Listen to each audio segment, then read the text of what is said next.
You know, on the Day of Judgment, there will be a person. This person will come on the Day of Judgment, and he may not be such a great believer, you know, normal kind of believer, but he will have all these actions, a huge list of actions. And he will say to Allah, "Oh Allah, I didn't do all these actions. Where did all these actions come from?" The Prophet ﷺ said that he will be told that your children after you died did istighfar for you.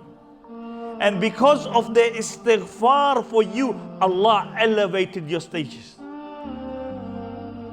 So for those whose parents have passed away, you want your parents on the Day of Judgment to have good action. Maybe we didn't fulfill the rights of our parents. And nobody can really fulfill the rights of their parents. Nobody can.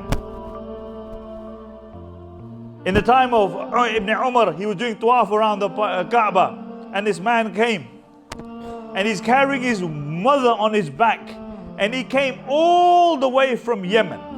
And he said to Ibn Umar, he said, "Oh, Ibn Umar, I carried my mother all the way from Yemen to do Hajj. And as you can see, I am doing tawaf around the Kaaba with her on my back. Have I fulfilled her right?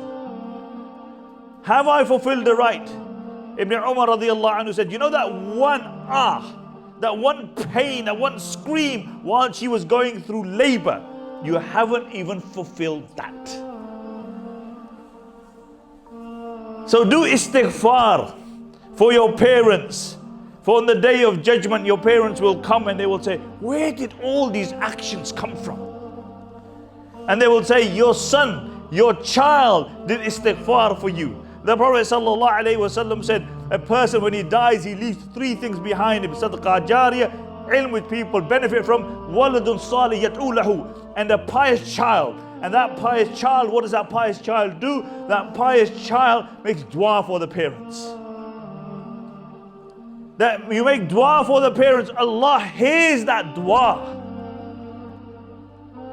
Allah eases and elevates the status.